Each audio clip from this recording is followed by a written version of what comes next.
Hi అండి. అందరూ ఎలా ఉన్నారు? బాగున్నారా? ఈరోజు మనం చిన్నప్పటి జ్ఞాపకాలని కొన్ని గుర్తు చేసుకున్నామండి. మేమైతే మా తాత వాళ్ళ ఊర్లోకి వెళ్ళినప్పుడు చెరువులోకి వెళ్ళి చిన్న చిన్న చేపల్ని మా తాత పడుతుంటే మేము చూసి బాగా ఎంజాయ్ చేసేవాళ్ళం అండి. మీకేమన్నా అలాంటి మెమరీస్ ఉన్నాయా? కామెంట్ చేయండి. ఇప్పుడైతే బజార్లో దొరికే ఫ్రెష్గా ఆదివారం పొద్దున్నే వెళ్ళామండి చేపల కోసం. ఈ చేపలు దొరకడమే లేదు.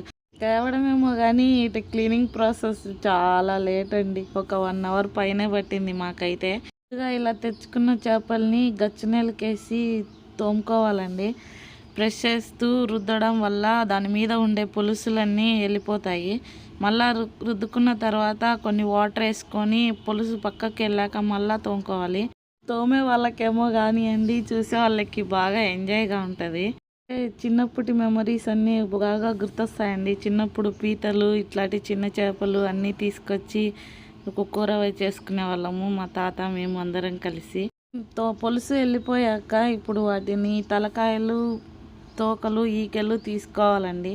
దానికోసం మనం ఒక్కొక్క చేపను తీసుకొని తోక దగ్గర రెక్కలు అన్నీ గట్టిగా కొంచెం ప్రెస్ చేస్తే వెళ్ళిపోతుందండి. ఇప్పుడు తల తీసేసి పొట్ట దగ్గర ప్రెస్ చేయాలండి. దానివల్ల లోపల ఉన్న పేగులు అన్నీ బయటకు వస్తాయి.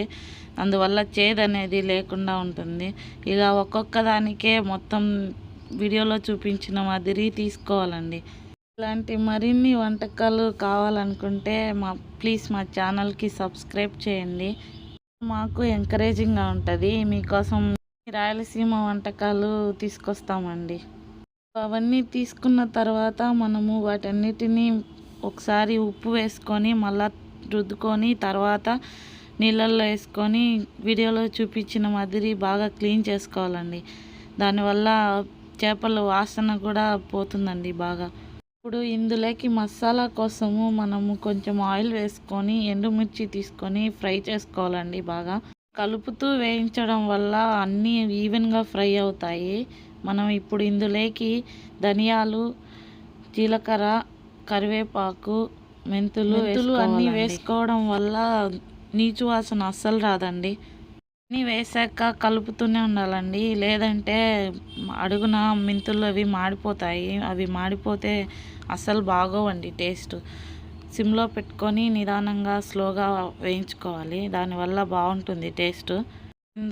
ఇవన్నీ తీసుకొని మిక్సీ జార్లో వేసుకొని కొంచెం చల్లారిన తర్వాత కొంచెం ఎండు కొబ్బరి వేసుకొని మిక్సీలో వేయండి. గ్రైండ్ చేసుకున్న తర్వాత అది ఒలుచుకున్న తెల్లవాయలు వేసుకొని మళ్ళీ గ్రైండ్ చేసుకోవాలి.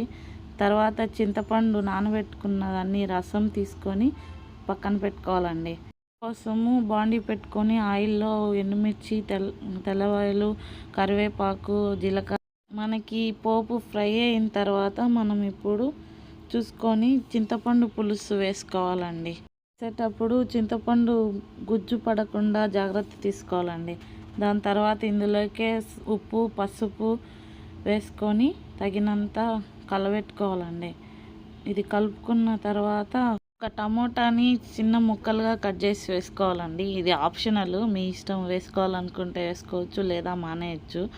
తర్వాత ఒకసారి కలుపుకొని ఇందులోకే కొంచెం పెద్ద ముక్కలుగా కట్ చేసుకున్నటువంటి ఆనియన్స్ వేసుకోవాలండి. పెద్దదైతే 1, చిన్నవైతే 2 కావాలండి.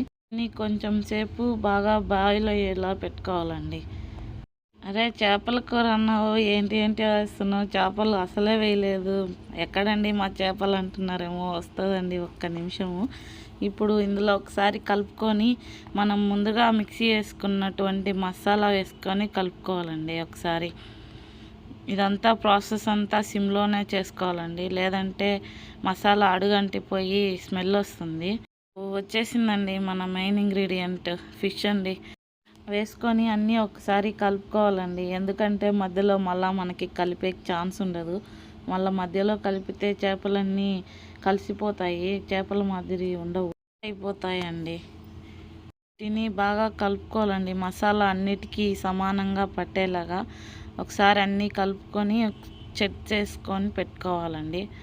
మీకు ఇక్కడ కావాలంటే ఉప్పు, కారము చెక్ చేసుకోవచ్చు. తక్కువ ఎక్కువ ఉంటే ఏమన్నా అడ్జస్ట్ సెట్ చేసుకున్నాక మూత పెట్టి సిమ్లో పెట్టి ఉడకనివ్వాలండి.